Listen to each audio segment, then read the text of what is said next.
we've been really interested in urban runoff and its effects on different beaches in San Diego.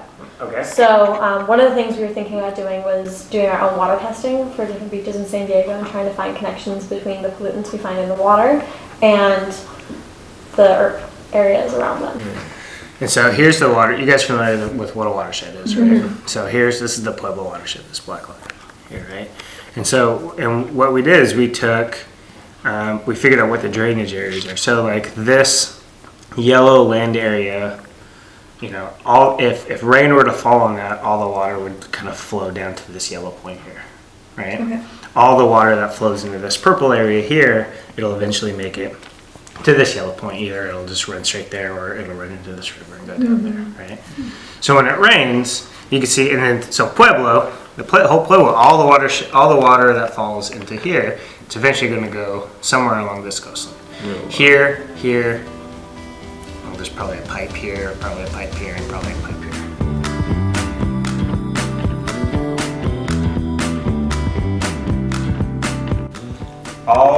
Just about almost all of San Diego is affected by runoff, and that's evident every time it rains. The county closes all the beaches, right? And, you know, they give you a 72-hour notice that you're not supposed to go in the water, and that's due to urban runoff. That's because of all the water coming off the land during it rains. In general, it's the areas that are next to rivers or right next to big storm drains.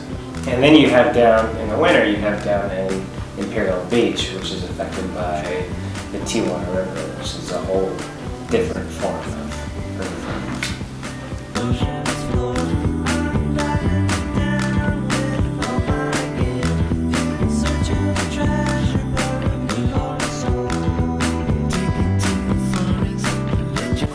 I would look at fecal indicator bacteria, so E. coli and Enterococcus.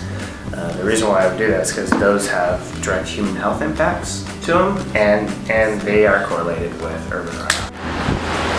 We're taking water samples from Horseshoe Beach. Well, actually, I'm taking water samples. Luna's taking water samples because it's way too cold for me. There you go.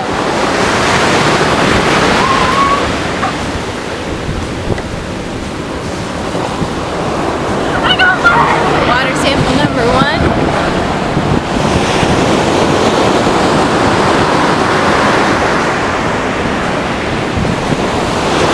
Water sample number 2. I think we did it.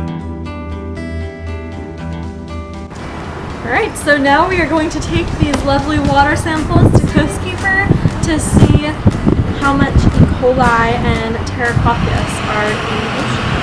Pollution, especially in the ocean, is tied to rain because it's washing pollutants into the ocean, basically. And so another thing about the bacteria is the E. coli that we're measuring and the Enterococcus are the two main indicator bacteria. And the thing is, these bacteria are correlated with other things like you said. Our 2 water samples. We have to take 2 samples from the same beach because one sample will be mixed with an enzyme to grow the E. coli and one will be mixed with one to grow the Enterococcus. So we're going to have 2 separate tests to read the 2 different types of bacteria. Alright, so we're going to start mixing in powder. So this one's going to be for the Enterococcus and this one's going to be for the E. coli. Shake it over here. Or vortex it more. So this is going to be tested for Enterococcus. And this one will be tested for E. coli.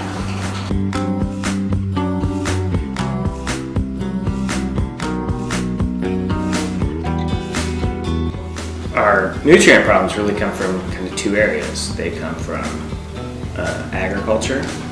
We have more small farms than any other county in the United States. Also, we have a lot of lawns, and San Diego is not a very hospitable place for lawns. So we need to do a lot of maintenance on them, a lot of watering, a lot of fertilizer. Heavy metal problems, especially copper, which is a really hard one. Every time you hit your brake, you find copper dust kind of goes everywhere, settles on the road, and then gets washed off.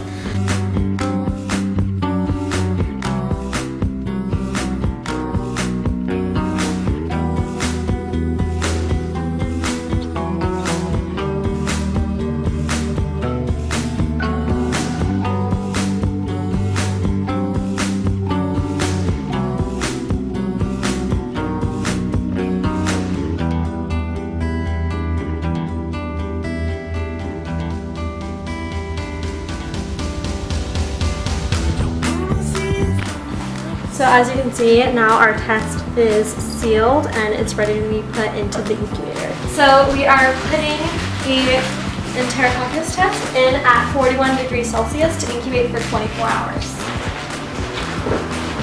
And our test for E. coli will be incubated at 35 degrees Celsius.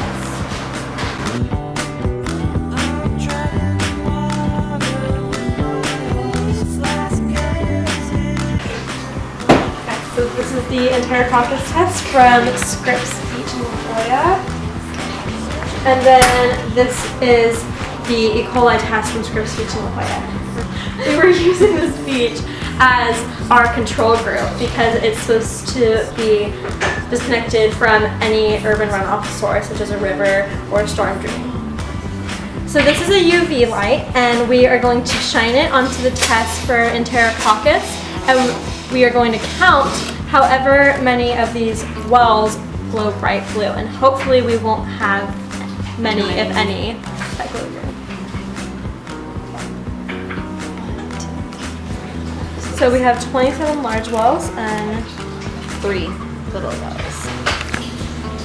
So we have the E. coli results as less than 1 because there was no results in our test. There was no E. coli, and then our Enterococcus was 49.1 mpn out of 100 milliliters, which is the size of one of these containers. so even though we tested positive for Enterococcus, because our results were well below 108, which is the standard, we know that this beach is still safe and it is clean. So it's still a good beach to keep as our control group.